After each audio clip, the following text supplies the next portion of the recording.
राधे राधे सभी को। एक शांत पहाड़ी इलाके में बसे एक छोटे से गांव रतनपुर में कबीर नाम का एक लड़का रहता था। कबीर बहुत साधारण परिवार से था।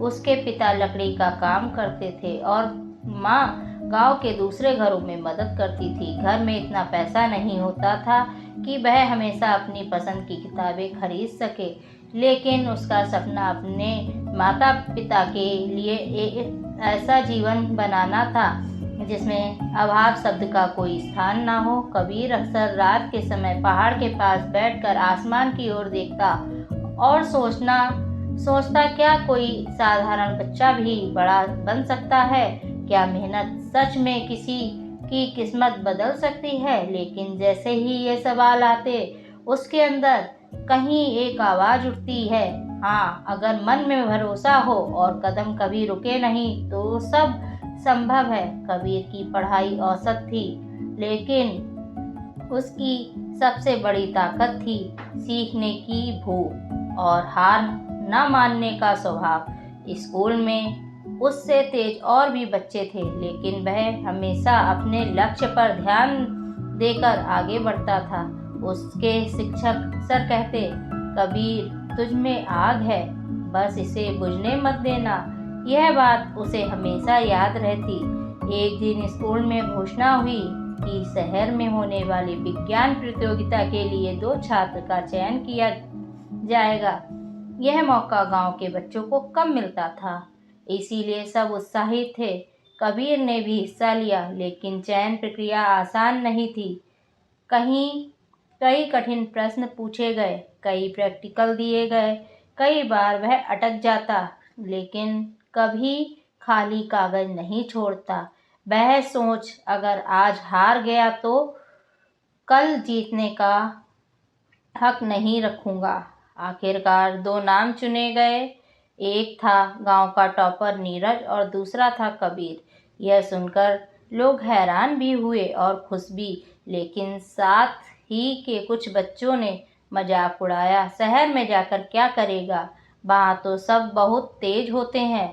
कबीर मुस्कुराकर रह गया, लेकिन उसने मन ही मन तय कर लिया कि वह किसी को भी गलत साबित नहीं करेगा।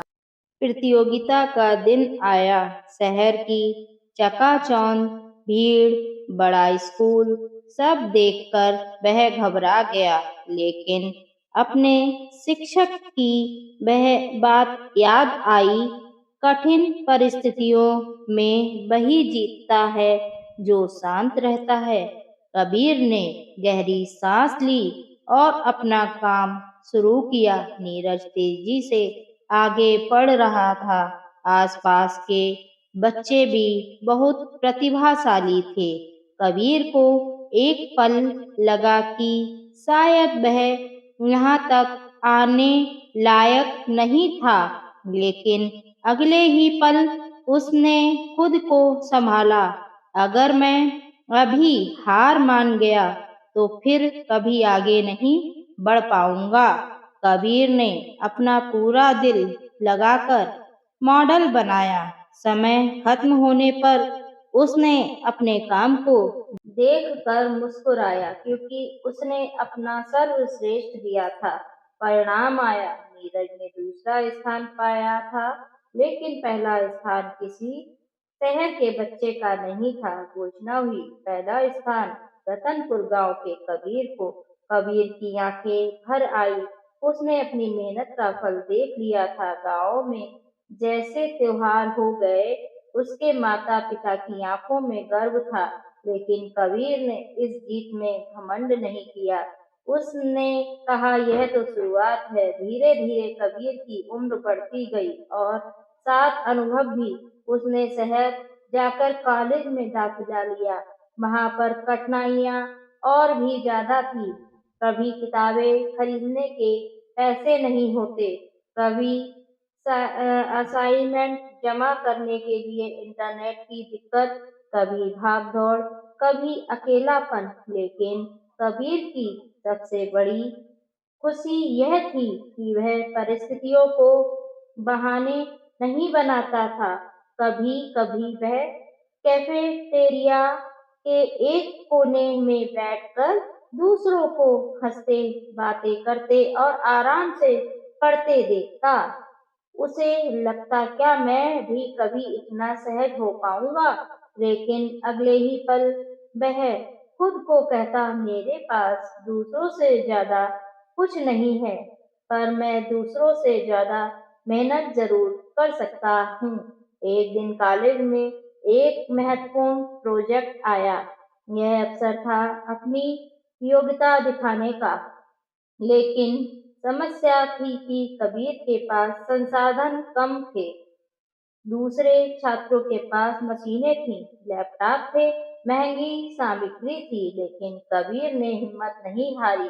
उसने लाइब्रेरी की किताबों से जानकारी जुटाई, पुराने उपकरणों को सुधार कर इस्तेमाल किया और आधी रात तक प्रयोग करता रहा। कई बार उसका मॉडल खराब हो जाता, कई बार वह खुद को असफल महसूस करता, लेकिन वह रुकता नहीं था। एक रात जब बाकी छात्र सो चुके थे, कबीर अकेला लैब में बैठा था।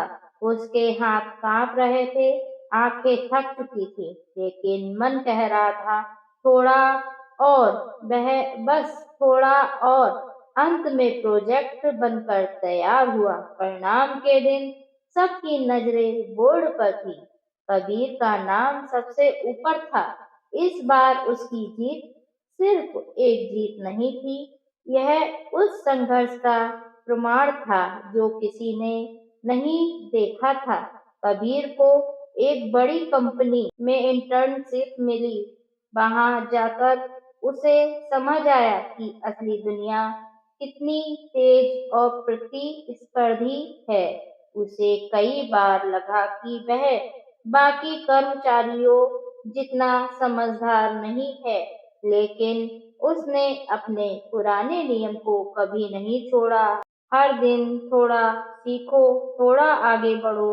वह सबसे पहले ऑफिस पहुंचता और सबसे देर से निकलता, टेबल साफ करके नहीं बल्कि मन शांत करके। उसके प्रयासों को धीरे धीरे लोग नोटिस करने लगे। एक दिन उसके बॉस ने कहा, तुम्हारी मेहनत में ईमानदारी है, यह गुण दुर्लभ है। कुछ ही महीनों में कबीर को नौकरी का ऑफर मिला। वह कंपनी में एक महत्वपूर्ण प्रोजेक्ट का हिस्सा बन गया। उसके सुझावों को महत्व मिलने लगा। कुछ सालों की कड़ी मेहनत, सीख और लगन के बाद कबीर को प्रमोशन मिला। उसकी तनख्वाह बढ़ी और उसका जीवन बदलने लगा। लेकिन कबीर ने अपनी जड़ें कभी नहीं भूली। उसने गांव में एक छोटा शिक्षा केंद्र शुरू करवाया, जहां कबीर बच्चों को मुफ्त में तकनीकी ज्ञान और पढ़ाई का सहयोग दिया जाता था। वह उन बच्चों को वही बातें सिखाता जो उसने जीवन में सीखी थी। सफलता का रास्ता लंबा होता है, इसमें कई रातें आती हैं जब तुम थक जाते हो, कई मौके आते हैं जब तुम हार मानने का सोचते हो, लेकिन जो लोग उन रातों में जगते हैं वही सुबह सबसे पहले सूरज देखते हैं। कबीर अक्सर बच्चों से कहता, सपने हमेशा बड़े रखो, डर लगे तो भी कदम मत रोकना। तुम्हें कोई छोटा दिखाए फिर भी आगे बढ़ते रहना, क्योंकि असफलता तब नहीं आती जब तुम गिरते हो, असफलता तब आती है जब तुम उठने से इनकार करते हो। धीरे धीरे गांव के कई बच्चे प्रेरित होकर मेहनत करने लगे। कुछ ने पढ़ाई में नाम किया, कुछ ने खेल में, कुछ ने कला में, और हर बार लोग कहते, यह कबीर की सीख का असर है।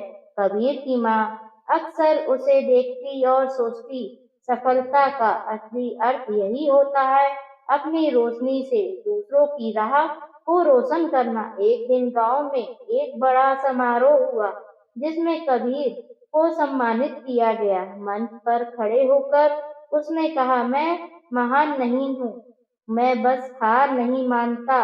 अगर जीवन में मुझे 10 बार गिराया तो मैं 11वीं बार उठने का फैसला किया, और बस इतना ही फैसला आपकी जिंदगी को बदल सकता है। कहानी यहाँ खत्म नहीं होती, क्योंकि कबीर की तरह हर इंसान की जिंदगी एक कहानी है। फर्क बस इतना है कि कुछ लोग कहानी को अधूरा छोड़ देते हैं और कुछ लोग कहानी को तब तक लिखते रहते हैं जब तक वह प्रेरणा ना बन जाए। राधे राधे।